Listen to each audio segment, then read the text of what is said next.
जय हिंद दोस्तों। डीसी जनित्र का आज लास्ट चैप्टर होगा, लास्ट वीडियो होगी आज की क्लास जो है, तो डीसी जनित्र की वो लास्ट होगी।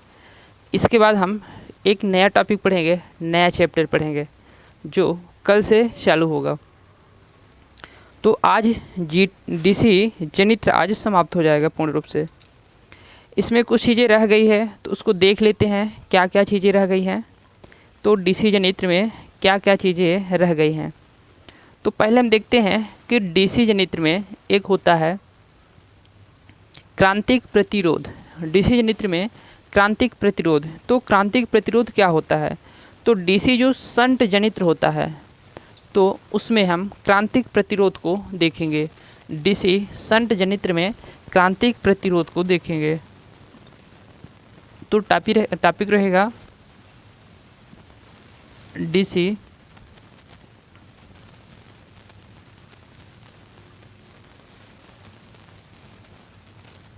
शंट जनित्र में क्रांतिक प्रतिरोध। डीसी शंट जनित्र में क्रांतिक प्रतिरोध।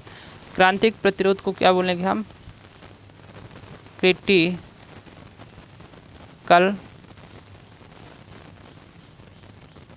रेजिस्टेंस। क्रिटिकल रेजिस्टेंस, तो ये क्रांतिक प्रतिरोध क्या होता है? तो डीसी जनित्र का जो फील्ड वाइंडिंग है, फील्ड वाइंडिंग का एक प्रतिरोध होगा। जो डीसी जनित्र है उसके शंट की बात करें, डीसी शंट जनित्र की बात करें तो डीसी शंट जनित्र का प्रतिरोध होगा। तो क्रांतिक प्रतिरोध जो उसका मेन प्रतिरोध है, फील्ड वाइंडिंग का जो प्रतिरोध है, तो उस प्रतिरोध से जो ज़्यादा होगा एक प्रतिरोध, तो उसको हम क्रांतिक प्रतिरोध बोलेंगे।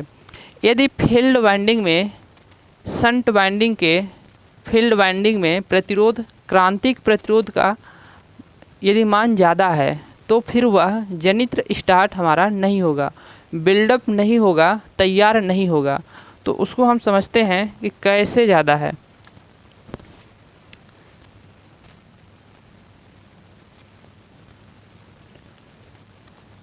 ये आर्मेचर हो गया, आर्मेचर हो गया।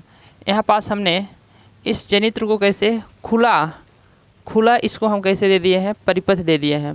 खुला परिपथ है तो इसको हम खुला परिपथ अभिलक्षण बोलेंगे। ओपन सर्किट कैरेक्टरिस्टिक भी बोलते हैं। तो खुला परिपथ अभिलक्षण हो गया। अब यह क्या है? फील्ड वाइंडिंग है। इसकी फील्ड वाइंडिंग है, कौन सी फील्ड वाइंडिंग है? शंट फील्ड वाइंडिंग है। तो शंट फील्ड वाइंडिंग का जो प्रतिरोध होगा, तो शंट फील्ड वाइंडिंग का मान लेते हैं प्रतिरोध कितना है। यहाँ पास शंट फील्ड वाइंडिंग का प्रतिरोध कितना है? पहले हम देख लेते हैं कि क्रांतिक प्रतिरोध होता क्या है। तो क्रांतिक प्रतिरोध जो है, तो यहाँ पास एक हम अभिलक्षण ले लेते हैं और यह अभिलक्षण जो है तो इधर साइड यहाँ शून्य भार की स्थिति को दर्शाता है। कैसे दर्शाता है? शून्य भार, ये शून्य भार को दर्शाता है। और इधर साइड जो दर्शाता है तो वो एमएफ को दर्शाता है। तो इधर साइड एमएफ को दर्शाता है और इधर साइड जो आपको दर्शाएगा ऊपर की ओर शून्य भार वोल्टेज दर्शाएगा। शून्य भार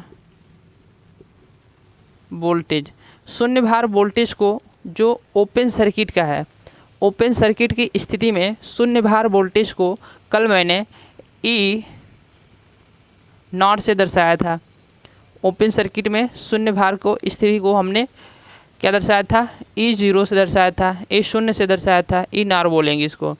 तो यहाँ पास हमारा कैसा है परिपथ? अभी ओपन सर्किट है। ओपन सर्किट है कैसा? शून्य भार की स्थिति में ओपन सर्किट है, तो इसको हम किससे दर्शाएंगे? यहाँ पास ई नॉट से हम यहाँ दर्शाएंगे। अब ओपन सर्किट में शून्य की स्थिति है तो हम यदि सीरीज की बात करें, सीरीज जनरेटर में यदि हम सीरीज जनरेटर की बात करें तो उसमें जो हमारा अभिलक्षण था वो कैसा था। एक तो मैंने कल देखा था स्लाइटली, और जो दूसरा देखा था वो देखा था राइजिंग। तो स्लाइटली किसका था, वो संट जनित्र का था, और जो राइजिंग था बढ़ते हुए अभिलक्षण था, वोल्टेज जो उसमें बढ़ती है, फ्लक्स बढ़ती है कब, लोड बढ़ाने पर, तो वो था जो राइजिंग था वो था किसका, सीरीज जनरेटर का था। तो सीरीज जनरेटर में जो अवशिष्ट चुंबकत्व होता है, यहाँ क्या होता है, सीरीज जनरेटर में अवशिष्ट चुंबकत्व होता है। यदि अवशिष्ट चुंबकत्व नहीं रहेगा तो वह सेल्फ एक्साइटेड नहीं होगा। तो सीरीज जनरेटर के अवशिष्ट चुंबकत्व की हम बात करें तो यहाँ पास उसका था अवशिष्ट चुंबकत्व, और इस प्रकार से राइजिंग बढ़ते हुए उसका अभिलक्षण था। अब यहाँ से हम इसको एक रेखा खींचेंगे और उसका नाम हम देंगे क्रांतिक प्रतिरोध। यहाँ शून्य से एक हम इसको स्पर्श करते हुए एक रेखा को खींचते हैं और इसको हम नाम देते हैं क्रांतिक प्रतिरोध। क्रांतिक प्रतिरोध को यहाँ हम RC से दर्शाएंगे, और क्रांतिक प्रतिरोध को हम किससे दर्शाते हैं, RC से दर्शाते हैं। तो यह हो गया क्रांतिक प्रतिरोध।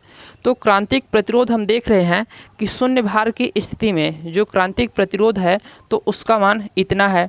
तो मैंने बोला कि जो शंट फील्ड वाइंडिंग का है तो उसका प्रतिरोध क्रांतिक प्रतिरोध से कम होना चाहिए। शंट फील्ड वाइंडिंग का जो रेजिस्टेंस है तो क्रांतिक प्रतिरोध से कम होना चाहिए। तो फिर कम कैसे होना चाहिए, तो इसका जो शंट फील्ड वाइंडिंग का हम जो ड्राफ यहाँ पास एक लाइन खींचेंगे और जिसको दर्शाएंगे तो इसके मान से कम होना चाहिए। तो शंट फील्ड वाइंडिंग का जो क्रांतिक प्रतिरोध है कुछ इस प्रकार से होगा। तो शंट फील्ड वाइंडिंग के क्या है, क्रांतिक प्रतिरोध है। यहाँ पास शंट फील्ड वाइंडिंग का ये क्रांतिक प्रतिरोध है। तो क्रिटिकल जो सॉरी ये शंट फील्ड वाइंडिंग का क्या है, प्रतिरोध है, और ये क्या है, क्रांतिक प्रतिरोध है। तो हम इसमें शंट फील्ड वाइंडिंग का जो क्रांतिक प्रतिरोध है, इस प्रतिरोध से हम जो फील्ड वाइंडिंग का प्रतिरोध है तो देखने को हमको मिल रहा कि कैसा है, कम है। तो इसका प्रतिरोध कम होना भी चाहिए।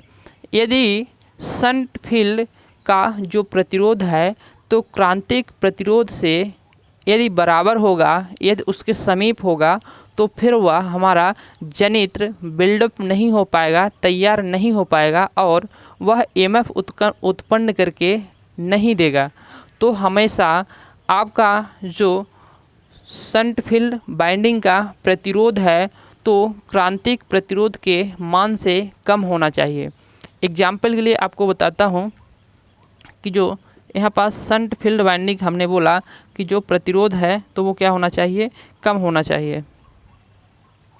क्रांतिक प्रतिरोध जो है तो कम होना चाहिए। तो कम कैसे रहेगा, तो क्रांतिक प्रतिरोध क्या होना चाहिए, कम होना चाहिए।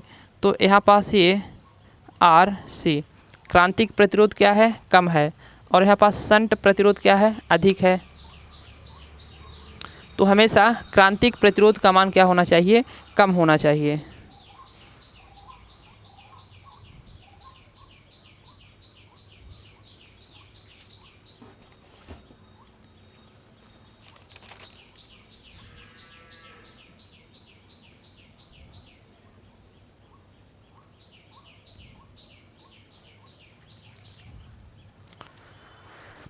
तो यहाँ देखें हम, यदि क्रांतिक प्रतिरोध का मान क्या है, ये हो गया क्रांतिक प्रतिरोध।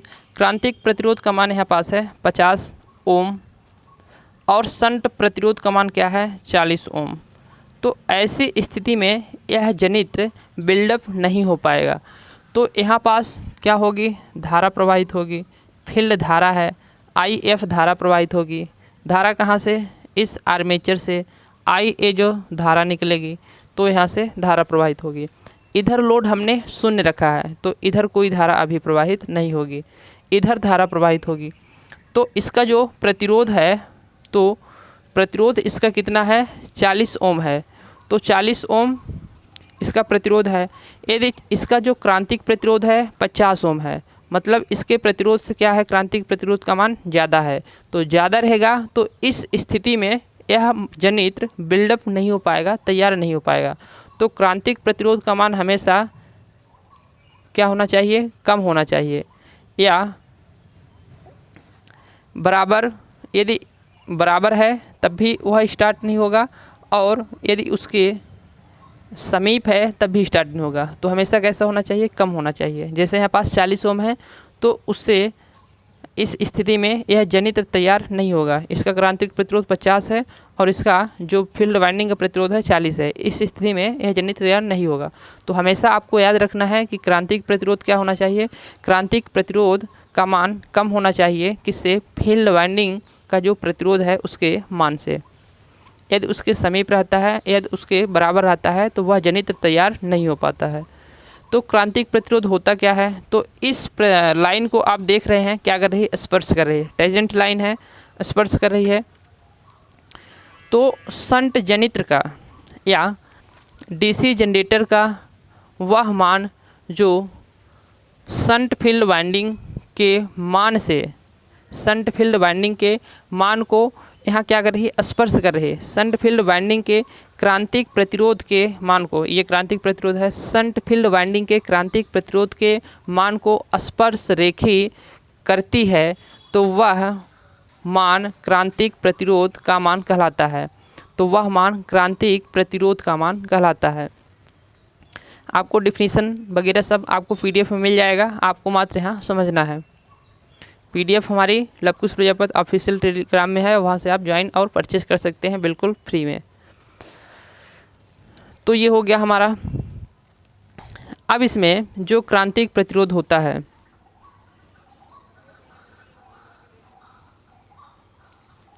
तो क्रांतिक प्रतिरोध यदि इसके समीप होगा तो फिर क्या होगा, यदि इसके बराबर होगा तो फिर क्या होगा, होना तो नहीं चाहिए, यदि हो गया तो फिर क्या होगा। तो इस स्थिति में जनरेटर केवल एक्साइटेड होगा और वह EMF उत्पन्न करके नहीं देगा। यदि इस स्थिति में आ गया है कि क्रांतिक प्रतिरोध जो है तो फील्ड वाइंडिंग का जो प्रतिरोध है तो दोनों बराबर हैं या फिर बिल्कुल ही समीप में है, तो फिर वह जनरेटर एक्साइटेड होगा, ना कि वह EMF उत्पन्न करके देगा। तो यह स्थिति इसमें बनती है।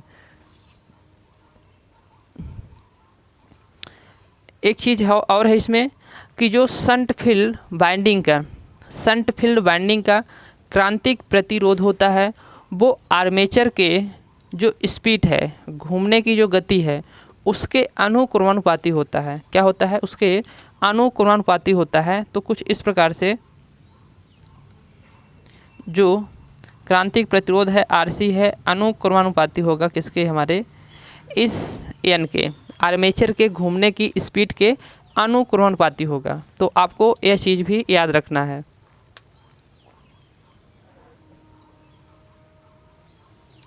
तो ये क्रांतिक प्रतिरोध आपको समझ में आ गया होगा। अब दूसरी चीज़ हम देखते हैं।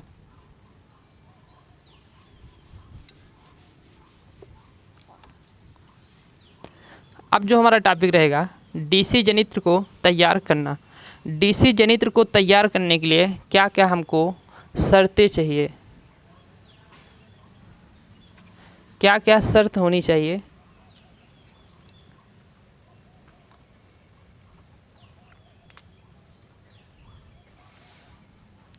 तो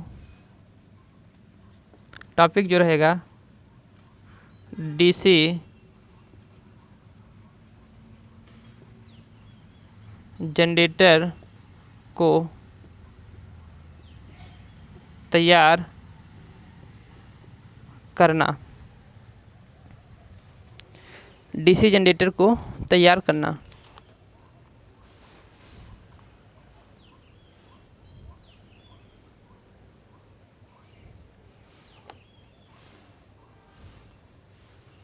तो इसको देखते हैं हम। तैयार करना मतलब बिल्डअप करना।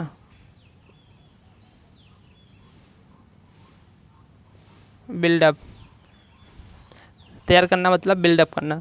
तो DC जनित्र को तैयार करने के लिए क्या क्या शर्तें होनी चाहिए। तो सबसे पहले मैं देखा था कि जो DC जनित्र है उसको यदि हम सेल्फ एक्साइटेड बनाएं तो ज़्यादातर हम सेल्फ एक्साइटेड ही बनाते हैं। तो सेल्फ एक्साइटेड बनाने के लिए जो उसके पोल होते हैं, तो पोल के ऊपर जो क्या होती है, बाइंडिंग होती है। तो उस बाइंडिंग में हम क्या करते हैं, उसको DC से सप्लाई देकर उसमें हम क्या करते हैं, अवशिष्ट चुंबकत्व को बनाते हैं। तो डीसी जनरेटर का जो अवशिष्ट चुंबकत्व है वो अवशिष्ट चुंबकत्व का जितना हमको चाहिए, कितना होता है अवशिष्ट चुंबकत्व? अवशिष्ट चुंबकत्व 2 से 5% होता है। तो अवशिष्ट चुंबकत्व का मान होना चाहिए। यह आवश्यक है कि डीसी जनरेटर में अवशिष्ट चुंबकत्व रेजिडुअल मैग्नेट का उसमें होना ज़रूरी है। तो डीसी जनरेटर को तैयार करने के लिए क्या ज़रूरी है? अवशिष्ट चुंबकत्व। अवशिष्ट चुंबकत्व रेजिडुअल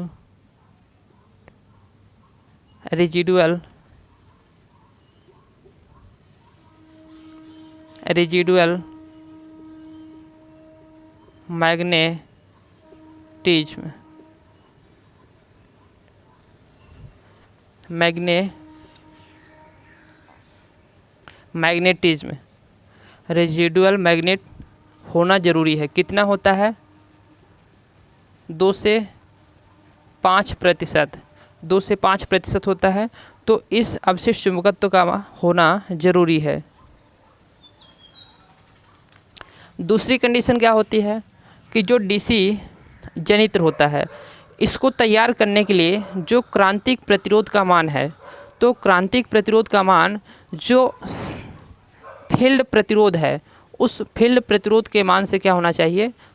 जो क्रांतिक प्रतिरोध का मान है तो क्रांतिक प्रतिरोध का मान कम होना चाहिए। किससे? जो फील्ड प्रतिरोध का मान है उससे कम होना चाहिए। तो क्रांतिक प्रतिरोध का मान क्या होना चाहिए? कम होना चाहिए। क्रांतिक प्रतिरोध क्या होना चाहिए? कम। यहाँ पास क्रिटिकल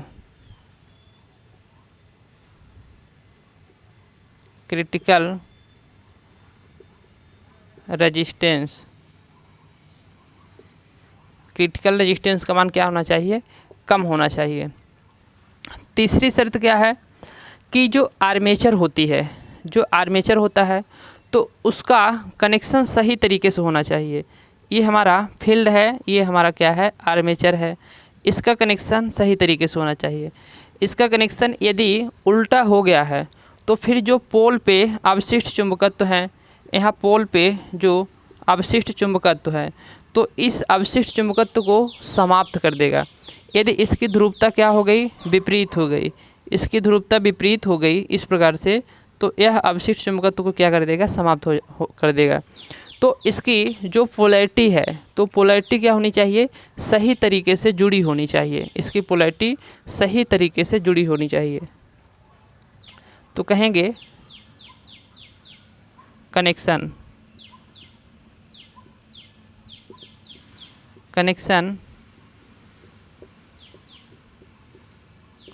सही तरीके से इसका होना चाहिए।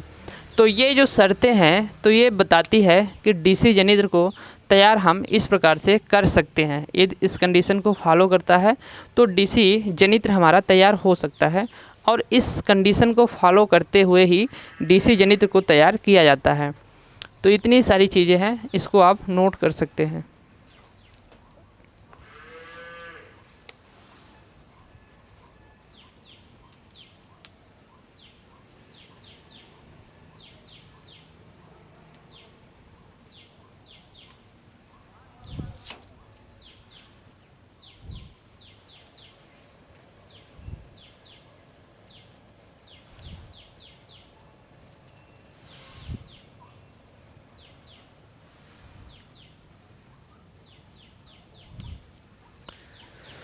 ओके, अब जो हमारा दूसरा टॉपिक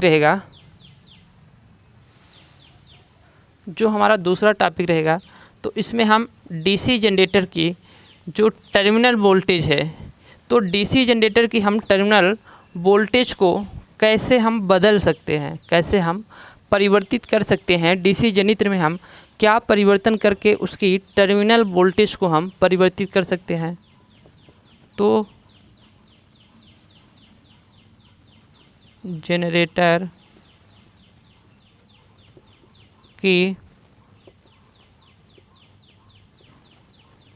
टर्मिनल वोल्टेज परिवर्तित करना, डीसी जनरेटर की टर्मिनल वोल्टेज को परिवर्तित करना। तो उसके हम टर्मिनल वोल्टेज को परिवर्तित कैसे करेंगे? फील्ड हो गया, आर्मेचर हो गया, यहाँ पास क्या है? टर्मिनल वोल्टेज है, धन है एक और ऋण है, दो हम चिन्हों से दर्शा दिए। तो इसके हम टर्मिनल वोल्टेज को परिवर्तित कैसे करेंगे? तो टर्मिनल वोल्टेज को हम परिवर्तित करने के लिए क्या करेंगे? तो सबसे पहले हमको देखना है कि यह टर्मिनल वोल्टेज को परिवर्तित करना सेल्फ एक्साइटेड जनरेटर में संभव नहीं है। तो यह कौन से जनरेटर में संभव है? तो फिर यह हमारा सेल्फ एक्साइटेड के अलावा जो सेपरेटली एक्साइटेड जनरेटर है उसमें यह करना संभव है। तो यहाँ सेल्फ एक्साइटेड जनरेटर में यह करना संभव नहीं है। तो यहाँ कौन से जनरेटर में संभव है? सेपरेटली, जिसमें हम सप्लाई देते हैं, बाहर से सप्लाई देते हैं।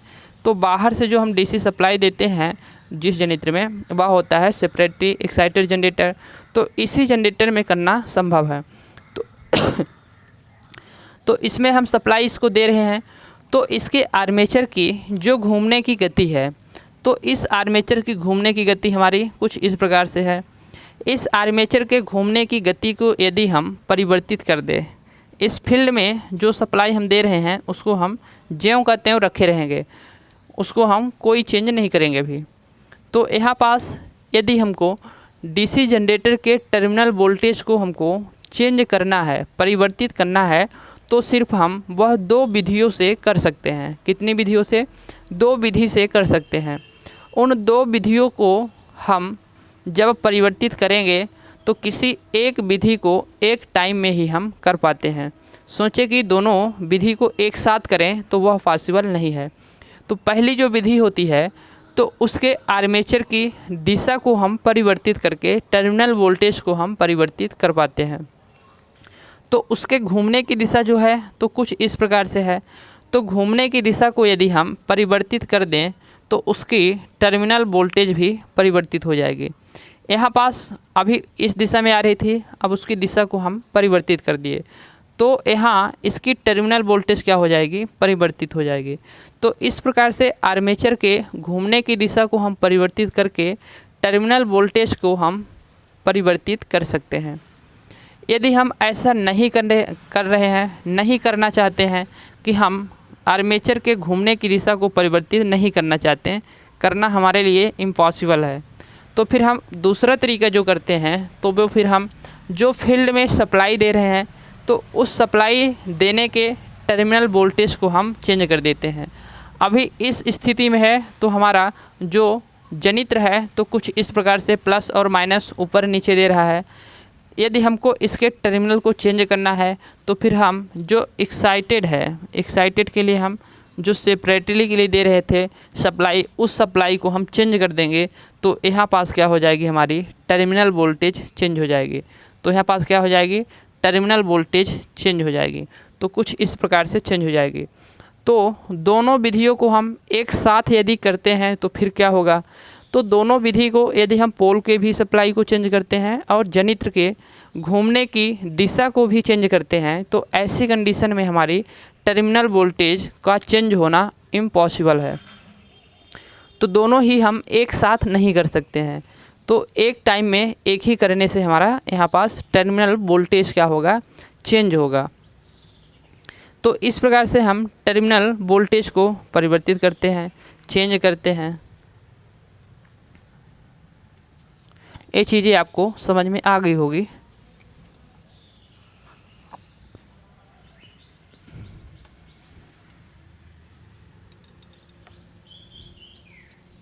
अब यदि सेपरेटली एक्साइटेड जनरेटर में इसमें सेल्फ एक्साइटेड जनरेटर में यदि गलती से हम क्या कर दिए?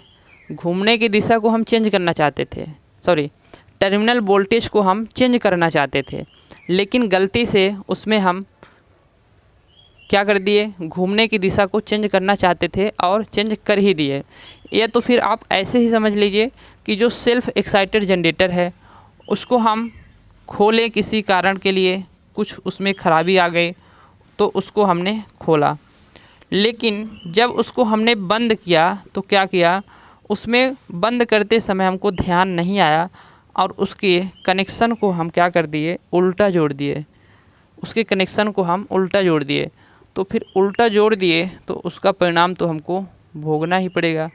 उसका परिणाम कैसे हमको भोगना पड़ेगा, कुछ इस प्रकार से जोड़ना चाहिए था, लेकिन उसके अंदर हमको पता नहीं था और हमने कुछ उसको अलग तरीके से जोड़ दिया।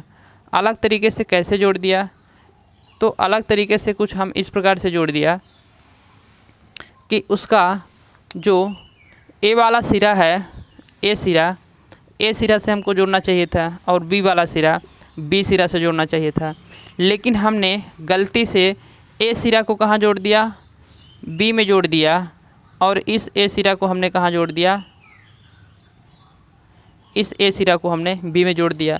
तो गलती से हमने इस प्रकार से जोड़ दिया, तो उसकी हमने क्या कर दिया, यहाँ पास उसकी जो पोलैरिटी है तो कुछ इस प्रकार से पोल की पोलैरिटी, यहाँ पास क्या है, कॉइल है, तो उसकी जो दिशा है, करंट की दिशा है, तो इस कंडीशन में सही तरीके से यदि हम जोड़े होते तो ऐसी जाती, तो ऐसे जाने पर क्या होता है, यहाँ पास एन पोल और यहाँ पास एस पोल बनता।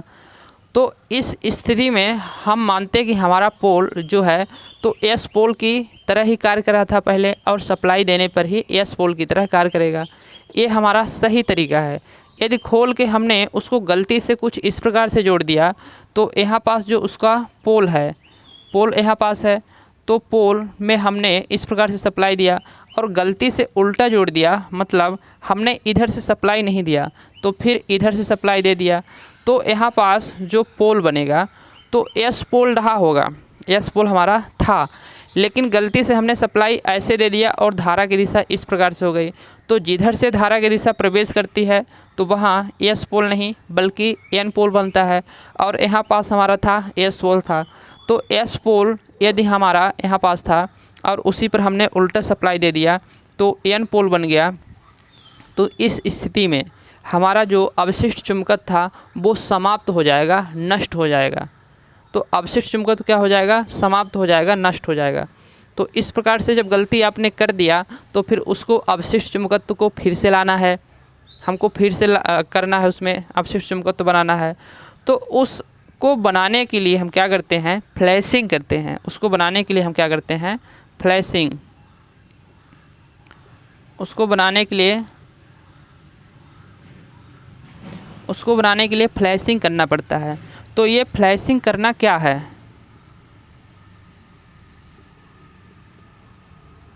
फ्लैशिंग, उसको बनाने के लिए हमको फ्लैशिंग करना पड़ता है। तो फ्लैशिंग क्या है, तो उसके डीसी जनरेटर में, सॉरी, उसके जो पोल हैं तो पोल में जो बाइंडिंग है तो उस बाइंडिंग में हम क्या देते हैं, डीसी सप्लाई देते हैं।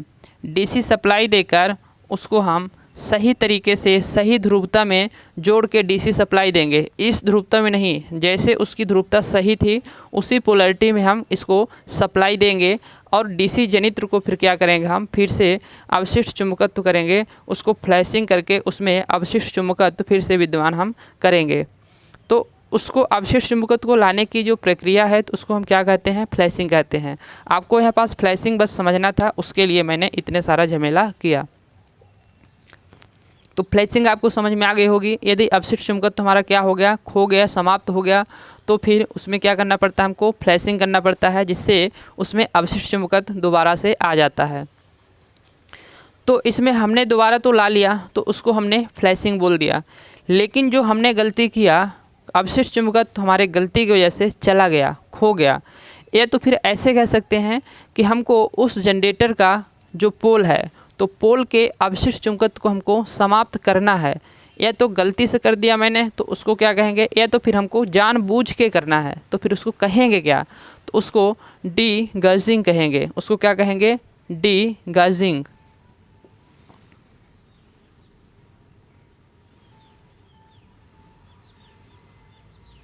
डी गाउजिंग, डी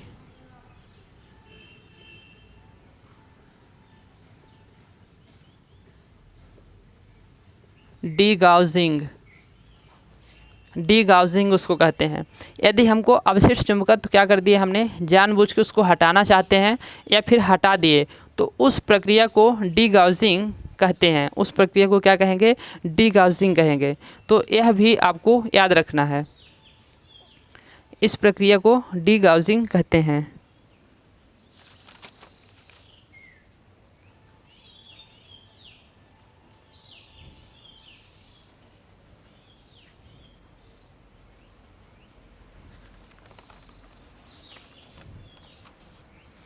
अब इसमें आपका जो रह गया तो वोल्टेज रेगुलेशन, वोल्टेज नियमन।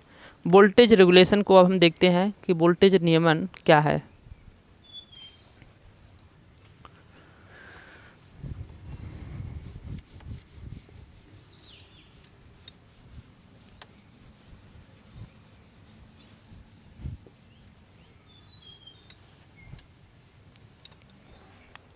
वोल्टेज रेगुलेशन, वोल्टेज नियमन क्या है।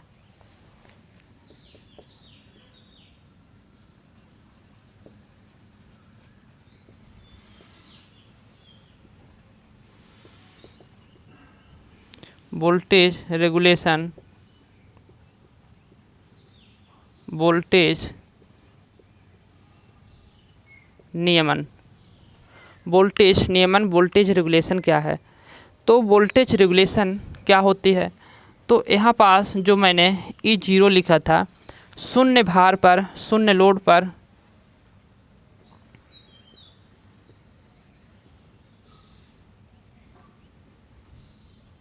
शून्य भार वोल्टेज, शून्य भार वोल्टेज, या फिर इसको टर्मिनल वोल्टेज भी लिख सकते हैं आप।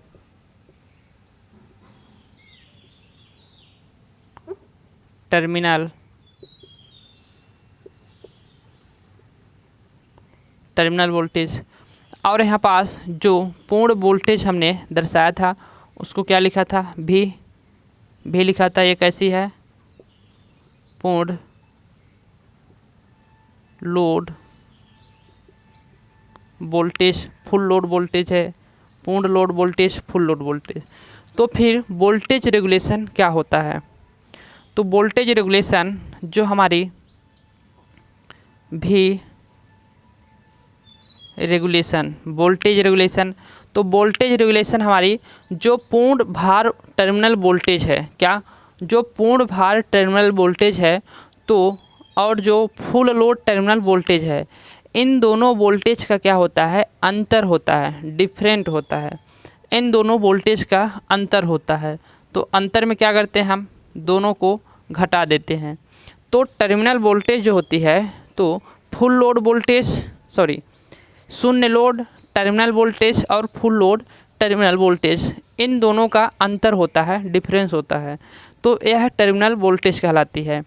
अब टर्मिनल वोल्टेज हमको निकालने के लिए शून्य लोड टर्मिनल वोल्टेज को माइनस करते हैं पूर्ण लोड टर्मिनल वोल्टेज से, और इसमें पूर्ण load full load terminal voltage से क्या करते हैं, उस फुल लोड टर्मिनल वोल्टेज के पद में भाग देते हैं। यदि इसको हमको प्रतिशत में निकालना है, तो प्रतिशत में निकालने के लिए आप जानते हैं कि 100 से क्या करते हैं, मल्टीप्लाई करते हैं। तो 100 से मल्टीप्लाई करने पर इसमें फुल लोड टर्मिनल वोल्टेज के साथ साथ, सॉरी, वोल्टेज रेगुलेशन के साथ साथ हमारी क्या निकल आएगी, प्रतिशत निकल आएगी कि कितनी प्रतिशत हुआ वोल्टेज रेगुलेशन किया। तो फिर वोल्टेज रेगुलेशन कैसा होना चाहिए, अधिक होना चाहिए, कम होना चाहिए, किस प्रकार से होना चाहिए। तो आदर्श स्थिति में वोल्टेज रेगुलेशन का मान शून्य होना चाहिए। आदर्श स्थिति में वोल्टेज रेगुलेशन का मान शून्य होना चाहिए। इस वोल्टेज रेगुलेशन से आप तात्पर्य समझ रहे हैं। इसको आप तो एग्जाम्पल के तौर पर ऐसे समझा सकते हैं कि कोई हमारी क्या हो गई, एक नाली हो गई, ठीक है, एक नाली हो गई। नाली में जितना पानी बह रहा है, ठीक है, बह रहा है, यदि उस नाली में मान लीजिए उसका साइज़ ज़्यादा है, तो उस नाली में हम क्या रख दिए, एक छोटा सा नाव रख दिए और उस पर पत्थर लाद दिए, मतलब लोड रख दिए उस पर। तो जितना हमारा सामान्य स्थिति में नो लोड पर उस नाली में जो पानी बह रहा था, उस पानी पर हमने कोई लोड नहीं रखा था। जितना पानी बह रहा है, यदि उस नाली में हमने एक छोटी सी नाव रख दिया और उस पर हमने नाव के ऊपर पत्थर रख दिया, मतलब लोड रख दिया। अब लोड रखने पर उसमें उतना ही पानी बह रहा है जितना बिना लोड, बिना नाव को रखे पर बह रहा था। तो ऐसी स्थिति में हम बोलेंगे यदि उतना ही पानी बह रहा तो उसका हम बोलेंगे कि वोल्टेज रेगुलेशन क्या है, शून्य है। क्योंकि जितना पहले बह रहा था और उतना हमने लोड रख दिया, उस पर नाव पर पत्थर रख दिया, उतना रखने पर भी बह रहा, तो उसको हम बोलेंगे कि वोल्टेज रेगुलेशन क्या है, कम है। यदि लोड रखने पर, लोड डालने पर, नाव को रखने पर वहाँ पास पानी का मान कम हो जाता है उस नाली में, तो फिर हम कहेंगे वहाँ पास वोल्टेज रेगुलेशन क्या हो गया, कम हो गया। तो वोल्टेज रेगुलेशन कम हो गया मतलब ऋणात्मक हो गया। वोल्टेज रेगुलेशन ऋणात्मक हो गया तो उसमें हम ऋणात्मक भी नहीं करेंगे और ना ही उसमें हम अधिक ही करेंगे, तो उसमें हम शून्य के करीब ही रखेंगे। यहाँ पास हमारी जो आदर्श स्थिति में वोल्टेज रेगुलेशन है वो शून्य होना चाहिए। यहाँ हम बढ़ते हैं तो 1 होगा, 2 होगा, 3 होगा। इधर आते हैं तो 1 होगा, 2 होगा, 3 होगा। ना तो हमारा इधरी साइड होना चाहिए और ना ही हमारा इधरी साइड होना चाहिए। तो फिर होना कहाँ चाहिए, हमारे शून्य के पास होना चाहिए या फिर आदर्श कंडीशन में शून्य होना चाहिए। लेकिन शून्य कुछ जनित्रों में होता है। कौन कौन से जनित्र में होता है, जैसे फ्लैट हो गया, फ्लैट जनरेटर जिसको आप बोलते हैं लेवल या फ्लैट। तो लेवल या फ्लैट कंपाउंड जनरेटर हो गया, तो इसका वोल्टेज रेगुलेशन क्या होता है, शून्य होता है। आपका ओवर देखें, ओवर कंपाउंड जनरेटर, और एक होता है आपका डिफरेंशियल होता है, जो आपका जो डिफरेंशियल, तो उसको अंडर बोलते हैं। डिफरेंशियल को क्या अंडर बोलते हैं, क्योंकि डिफरेंशियल एक है, उसका छोटा भाई होता है कौन, अंडर, उसी के अंडर में काम करता है, डिफरेंशियल के अंडर में। तो ओवर हो गया और यहाँ पास आपका डिफरेंशियल हो गया। तो यह दोनों कैसे होते हैं, यह दोनों आपका ऋणात्मक होते हैं, मतलब इस दिशा में होते हैं। तो इस दिशा में भी नहीं होना चाहिए, ना ही इस दिशा में होना चाहिए। आदर्श कंडीशन में इस दिशा में है, यदि शून्य है तो उसकी कहेंगे कि वोल्टेज रेगुलेशन क्या है, आदर्श है, अच्छी है, और शून्य के पास ही होना चाहिए, तभी उसकी वोल्टेज रेगुलेशन अच्छी मानी जाएगी। तो आपको वोल्टेज रेगुलेशन ये चीज़ इतना समझ में आया होगा।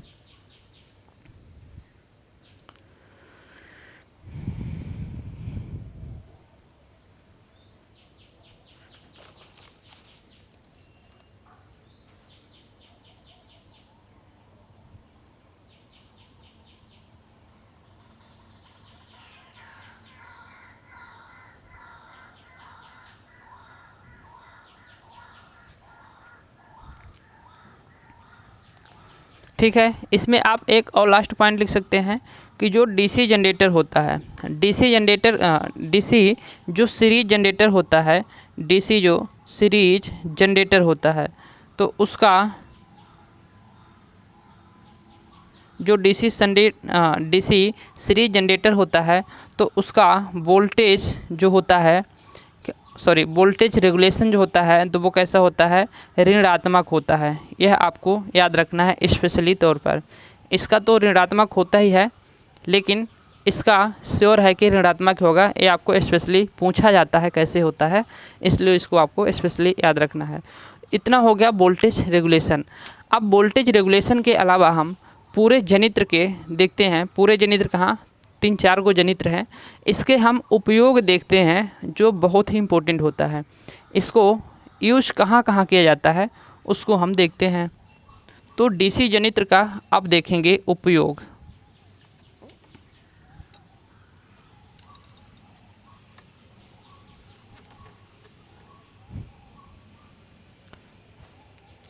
डीसी जनित्र का उपयोग,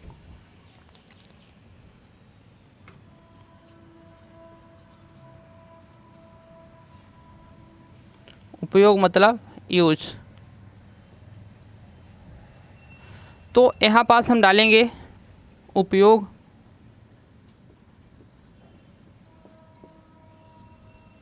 इधर रहेगा गुण, सॉरी इधर नाम डाल लेते हैं, नाम गुण, और इधर उपयोग, उपयोग। तो यहाँ हम पहला देखते हैं separately,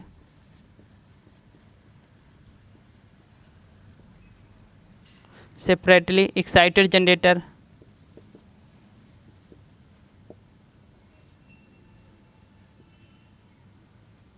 excited generator, separately excited generator.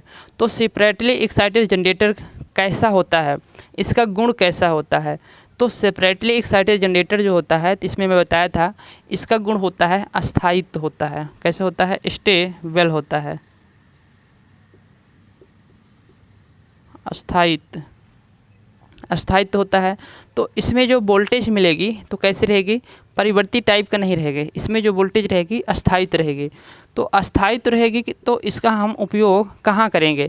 तो प्रयोगशालाओं में जो भिन्न भिन्न मान के हमको वोल्टेज की ज़रूरत पड़ती है, तो वो हो सकता है रिसर्च सेंटर या प्रयोगशालाएँ। तो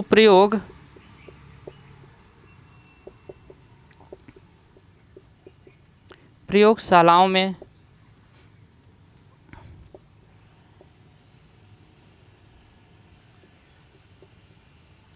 विभिन्न प्रकार की वोल्टेज के लिए, विभिन्न प्रकार की वोल्टेज के लिए प्रयोगशालाओं में इसका हम यूज़ करेंगे। क्योंकि प्रयोगशाला में कब ज़रूरत पड़ती रहती है अलग अलग प्रकार की वोल्टेज की, तो हम वहाँ पास इसका यूज कर लेते हैं। ये सेपरेटली हो गया। इसके बाद हम आते हैं जो सेल्फ एक्साइटेड होता है। सेल्फ एक्साइटेड में हमारा शंट जनित्र है। कौन सा है? शंट जनित्र,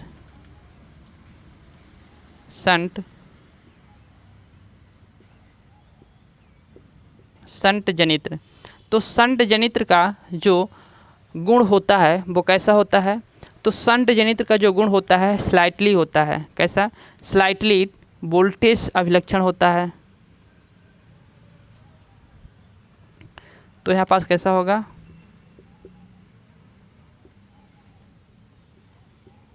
स्लाइटली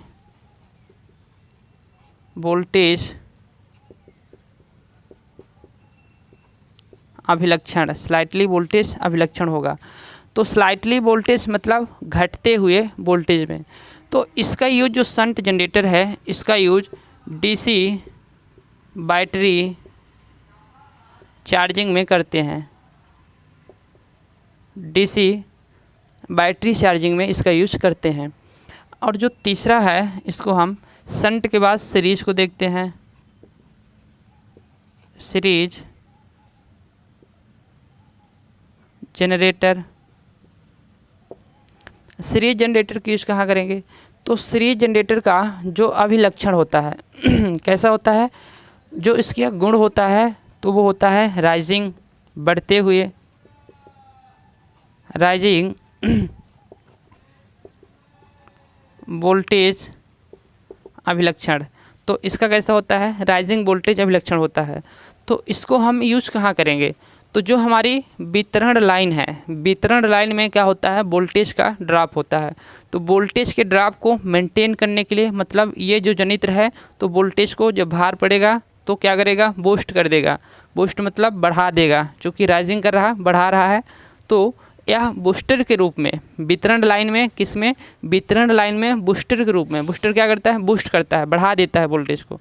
तो यहाँ पास वितरण लाइन में, वितरण लाइन में बूस्टर के रूप में करते हैं। बूस्टर के रूप में क्या करते हैं? श्रेणी क्रम में लगा देते हैं। तो यह लाइन को बूस्ट कर देता है, यह बढ़ा देता है वितरण लाइन में बूस्टर के रूप में।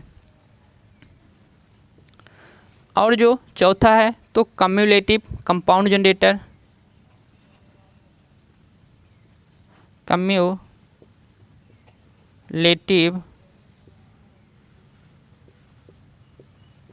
Compound generator, cumulative compound generator. तो कम्युलेटिव कंपाउंड जनरेटर से मैंने विभिन्न प्रकार के अभिलक्षणों के जनित्र को मैंने बनाया था, याद है। इस प्रकार से कम्युलेटिव कंपाउंड जनरेटर बनाया था और इसको हमने फ्लैट बोला था, इसको हमने ओवर बोला था, इसको हमने अंडर बोला था। तो इस प्रकार से विभिन्न प्रकार के हम जनित्र के अभिलक्षण को इसमें से हम बना सकते हैं। तो इसमें कोई एक हम अभिलक्षण का निर्धारण नहीं कर सकते, क्योंकि इसमें हम विभिन्न प्रकार के अभिलक्षणों के जनित्र को हम तैयार कर रहे हैं। तो फिर हम इसका यूज कहाँ करते हैं, कम्युलेटिव कंपाउंड जनरेटर का यूज कहाँ करते हैं। तो इसमें क्या करता है, ये लोड बढ़ने पर ये बढ़ता भी है, घटता भी है, लेवल भी रहता है। तो इसको हम लोकोमोटिव में करते हैं, कहाँ करते हैं, ट्रैक्शन में, कर्षण में। तो विद्युत कर्षण, विद्युत कर्षण बोले तो लोकोमोटिव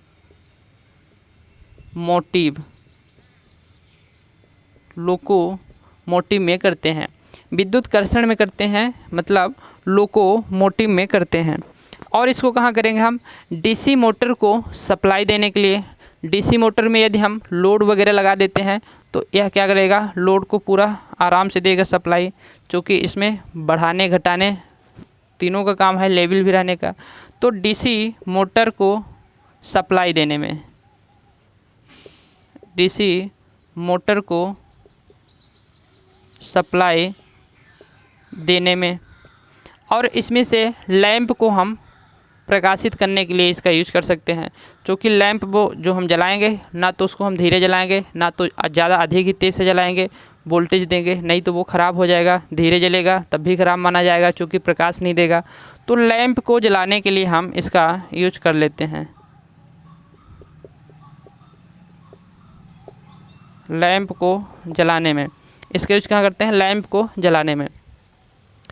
इसके बाद जो हमारा आता है कम्युलेटिव कंपाउंड जनरेटर के बाद, तो हम देखते हैं ओवर कंपाउंड। ओवर कंपाउंड देखेंगे तो ओवर कंपाउंड जनरेटर का यूज कहाँ करेंगे,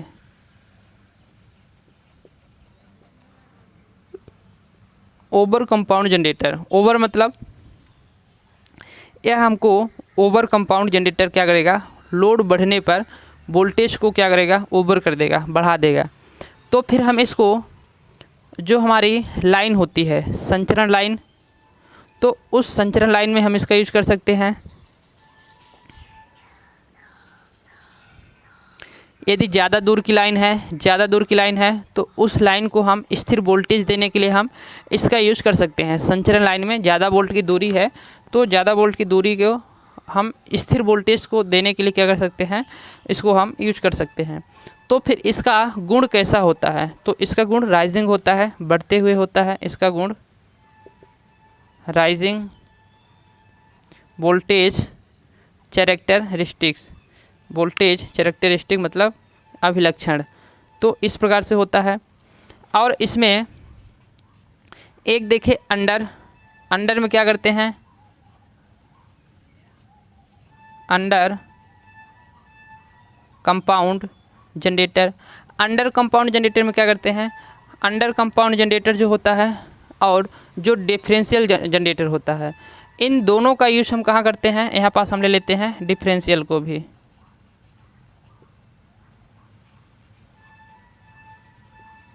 डिफरेंशियल जनरेटर, इन दोनों का यूज जो करते हैं, तो इन दोनों का कैसा होता है, स्लाइटली होता है, घटते क्रम में। स्लाइटली नहीं बोलेंगे, इसको हम बोलेंगे ड्रॉपिंग, बिल्कुल ड्रॉपिंग करता है। वोल्टेज को क्या करता है, यह ड्रॉपिंग करता है, यह वोल्टेज को ड्रॉपिंग वोल्टेज अभिलक्षण होता है, ड्रॉपिंग वोल्टेज कैरेक्टरिस्टिक होता है। तो इन दोनों का यूज हम कहाँ करते हैं, आर्क बिल्डिंग में करते हैं। कहाँ करते हैं, आर्क बिल्डिंग। इन दोनों का यूज कहाँ करते हैं, हम आर्क बिल्डिंग में करते हैं। तो इस प्रकार से यह हो गया।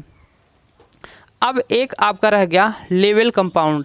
लेवल कंपाउंड का यूज हम कहाँ करेंगे, यहाँ पास हम लिखते हैं लेवल कंपाउंड। लेवल कंपाउंड को हम 6वें नंबर के बाद ऊपर लिखते हैं 7वें नंबर में लेवल कंपाउंड।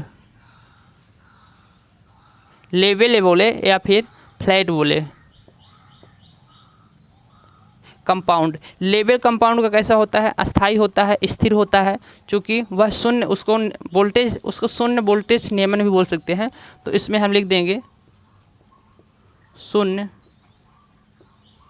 वोल्टेज नियमन, शून्य वोल्टेज रेगुलेशन। तो इसका यूज़ कहाँ करेंगे, कम वोल्टेज की, कम दूरी की वितरण लाइन में। कम दूरी की लाइन जो होगी, जहाँ कम दूरी की लाइन को हम देते हैं, तो जैसे लाइन होगी ना स्टील लाइन वगैरह, तो कम दूरी की लाइन के लिए हम इसका यूज़ कर लेते हैं, ज़्यादा दूरी की नहीं, कम दूरी की लाइन के लिए, कम दूरी की लाइन के लिए हम उसका यूज कर लेंगे। तो यहाँ पास आपने जनरेटर का पूरा गुण देख लिया, और एक हमने ऊपर लिख दिया था, मेरे पास जगह नहीं था इसलिए। तो आप इसको देख सकते हैं, और यह बहुत इम्पोर्टेंट होता है एग्ज़ाम की दृष्टि से, यह पूछ ही लेता है।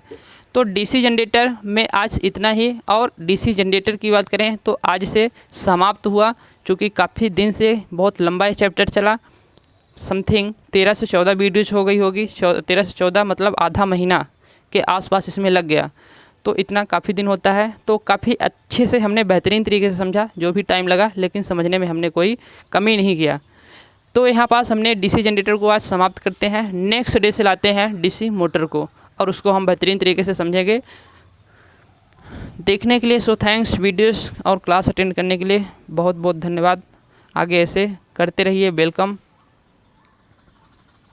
सो तो मिलते हैं फिर नेक्स्ट डे।